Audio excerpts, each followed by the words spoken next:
Greetings. I figured I'd do a quick live, recorded demo of our switches and how quick and easy it is to configure them and get them ready for deployment. So this right here is High Discovery. It is our switch discovery app.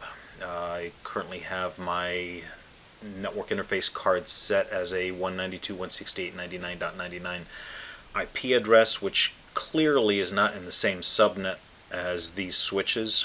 This switch right here is out of the box, and so as an example, if I try to ping these switches, you'll notice that these switches are not going to ping, again because they're in a different subnet. So this discovery tool uses a broadcast packet to discover these switches, and broadcasts are subnet agnostic, which is why it's able to find all these switches. And from here what I can do is I can, for example, select this switch, and I can then signal it, and when I signal it, all of the LEDs on that switch will oscillate back and forth. So it's a great tool where I can signal the switch across the network, get on a two-way radio and yell out to Charlie in one of the other buildings, Charlie's the switch blinking. And if it is blinking, then you know that that is the exact switch. You can then double click on this, and for example, Charlie is in building 15, which is the filters. And from here what I can then do is I can then set an IP address for this switch. So I've used 6, so even if I use a duplicate IP address as an example, you'll notice that it automatically gets flagged. And this way I can use a 10.10.10.10 across the network, and again still I won't be able to ping this until I change my IP address. So for this I've got a little batch file here that's automatically going to change my IP address to a 10.10.10.99. So now if I try to ping this switch, I can now ping it, and if I can ping it, theoretically I should also be able to connect to that switch with a web browser. So I use Firefox, but you can pretty much use any flavor that you prefer in terms of web browsers. So we're going to go ahead and continue. We know for a fact that this is the switch. The default admin password is private. And because of the California legislation, it's going to force me to change this password, so I'm going to change it. And log in. So all of these changes are currently in what's referred to as volatile memory. So if for some reason I had entered the password incorrectly, all I had to do is power cycle the switch, and the switch would then automatically revert back to its last saved state.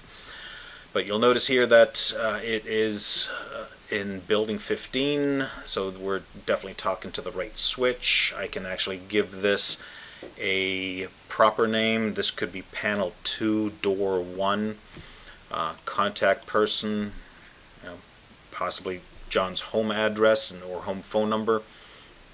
And down here you'll see all the different ports that are currently connected.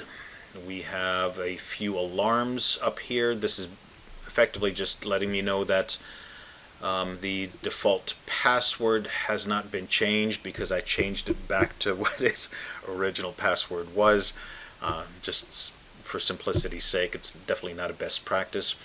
And that the minimum password length isn't being observed, and so on and so forth. So this is not a bad thing to have, and definitely should be utilized. There's a device status counter here for alarms. This is basically just telling me that whether I have a power supply failure, because there are 2 power input connections that I can provide, and so on and so forth. So the next thing that we'll also notice is that this floppy disk here is flashing, and it's telling me that the non-volatile memory is not in sync with the volatile memory or the running configuration. So I want to go ahead and save that. So what I'm going to do is click this, and then down here at the bottom click on save. So what it's effectively done is it's brought me into the menu down here to load save, and we're going to hit save. And as far as basic setups, that's all that's really needed. So the switch now has an IP address, it's saved, I can power cycle the switch, the settings are there, they're permanent until the next save. Other things that we can do is we can name all of the different ports, we can define the port speed, so everything here is full duplex as it should be. If for some reason you have a device that reports back as being half duplex, you can then force this, instead of being auto-negotiated, you can then hard set this down to a speed and simply turn off the automatic configuration. Other things that you can do with this is you have just an absolute ton of diagnostics for the ports. We can even monitor the SFPs, the output power, as well as the receive power. We can mirror ports.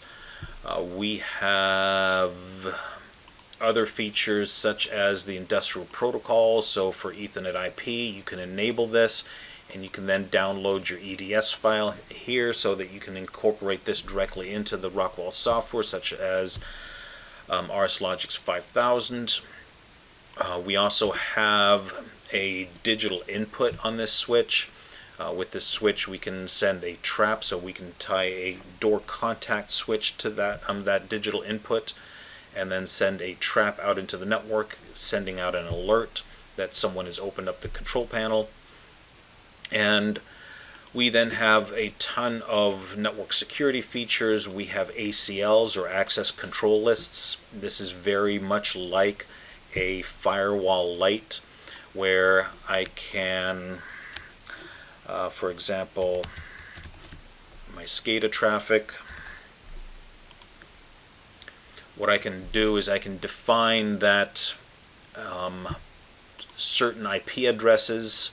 So for example, the IP address 10.10.10.121, which is my PLC, is allowed to talk to the historian, which is in another location on the network, and that might be a 10.10.10.222. And it's allowed to do so with TCP on port 2222, which is Ethernet IP, and go ahead and permit that traffic. So there's so many things that you can do with this. It just depends on how far you want to take this, and even if just doing baby steps right now, know that these features are in that switch for future use. So obviously, if you have any questions, feel free to reach out, but it is literally that simple and that quick to set up the switch. Thanks for watching.